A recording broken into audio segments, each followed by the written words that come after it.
What's up, everyone? Welcome back to Hassan's Hits. If you have not already subscribed, can you please hit that subscribe button? And if you have already subscribed, thank you for the support. And if you're listening along, I appreciate it. Hit that follow button, follow along for more content on Spotify. We have Fulton versus Inoue to unify the Junior Featherweight Championship of the world. We've got a big fight brewing here. To take this a step further, I don't know if it's for fight buildup. I don't know if it's serious accusations, but there's almost a campaign to make Inoue look like some kind of a villain in the sport. We're talking about drug testing, insinuating that he's a drug cheat. Also, we got a Glovegate situation. I'll get into that in a second. As far as the testing goes, there was a reporter that was basically saying that Inoue seemed frustrated. He was acting diva-like, and he just, was frustrated at the testing that has to be done ahead of this fight. Now, a lot of people use this to push the idea that Inoue is juicing. That's where his power comes from. We've heard this before. Whether it's the media, whether it's the opponent pushing ideas before a fight, I don't know. It kind of seems as though they're trying to build up a case to say why they lost this fight, if they do lose this fight. And I'm talking about Fulton and his trainer. So we have that testing situation, and now his trainer comes out with an entire statement, talking about Inoue loading up his gloves, and I'm going to let you guys watch for yourself. That I would like to address. In previous fights, Inoue and his team has wrapped his hands with excessive amount of tape on his skin, then placing gauze and more tape, which creates a cast. This is not an assumption, I have proof.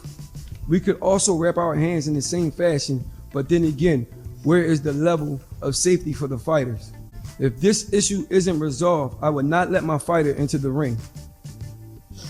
そしてこのような問題がまだまだ起こるようでしたら、選手たちがリングに上がる意味はなくなってくると思います。So there you have it.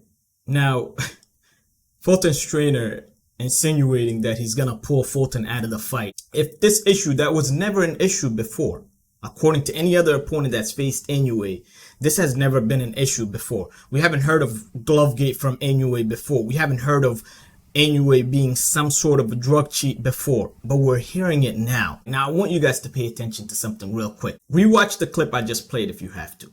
Watch Fulton's reaction the entire time his trainer is reading out the statement. That's news to him. When he says that they're loading up the gloves and all these things, he's raising his eyebrows and he looks surprised that his trainer has this whole statement, ready to go in front of the media. And when he said, if this issue is not resolved, he will not let his fighter get in the ring, watch Fulton's reaction. You could almost read his lips. He just goes, that's news to me.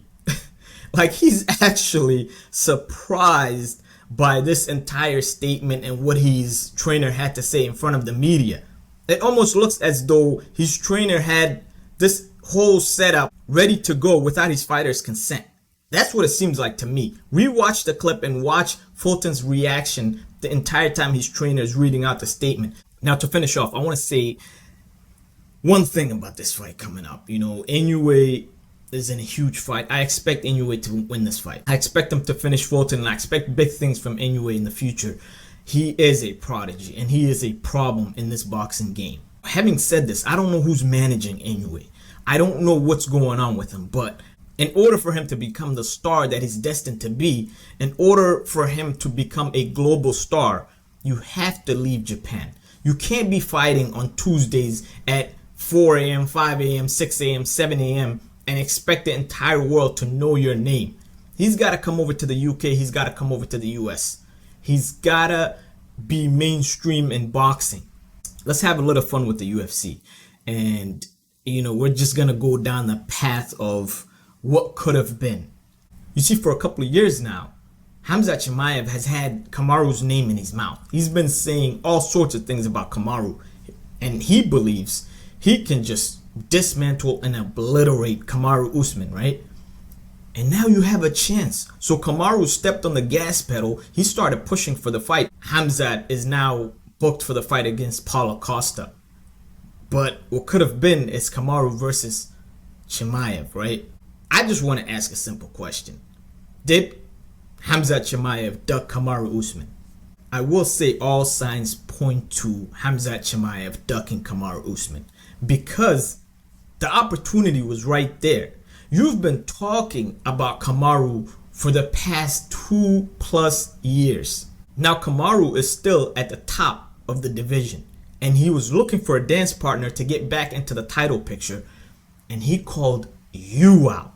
Kamaru versus Khamzat was going to be a great fight and we were going to see Kamaru now being the hunter once again if he's going to, just have a new motivation to go out there and get it done. But Khamzat was nowhere to be found. The NBA in-season tournament is supposed to go from November 3rd all the way up until December 9th.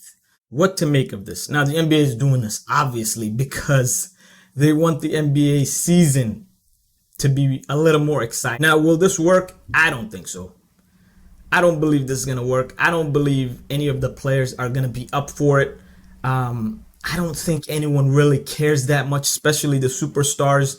They're going to keep load managing. They're going to keep doing exactly what they were doing. Now, some of these guys are now taking playoff games off to load manage, to get their, body right. So you think they're going to care about an in-season tournament with an insignificant trophy at the end of it? Y'all got to understand, the NBA is headed towards let's give ribbons and trophies to everyone. That's what it's headed towards. We have seen, the last couple of years where now you have players getting trophies in the conference championship games. Like, what are we talking about? It's no longer the NBA Finals MVP. It's also the Western Conference Finals MVP. It's also the Eastern Conference Finals MVP. None of the players, the coaches, the entire franchise cares anything about those trophies. There's only one trophy that every team wants. That's the Larry O'Brien trophy. You want the Finals MVP trophy. You don't want Western Conference Finals MVP, Eastern Conference Finals MVP. It's becoming, let's just give trophies out to everyone. Let's just give ribbons to everyone. Make sure everyone's participating. That's what it's headed towards. Now, I could be wrong. This could be very exciting and I might be wrong. If I'm wrong, I will gladly be wrong. I love the NBA. And whatever makes it better, I'm all for it. And so if I'm wrong, I would love to be wrong. And I would love for it to work out and, we see some crazy games and this turns into a great idea. I'll change my opinion. I'll say I was completely wrong if I'm wrong. However, I don't see this working out. I don't see any of the players buying in, any of the teams buying in. Like I said, at the end of the day, there's one trophy in mind, and that's the Larry O'Brien trophy. That's it for this episode. I appreciate you guys tuning in, watching along, subscribe, follow along for more content. I appreciate it very much. Thanks for the support. Peace.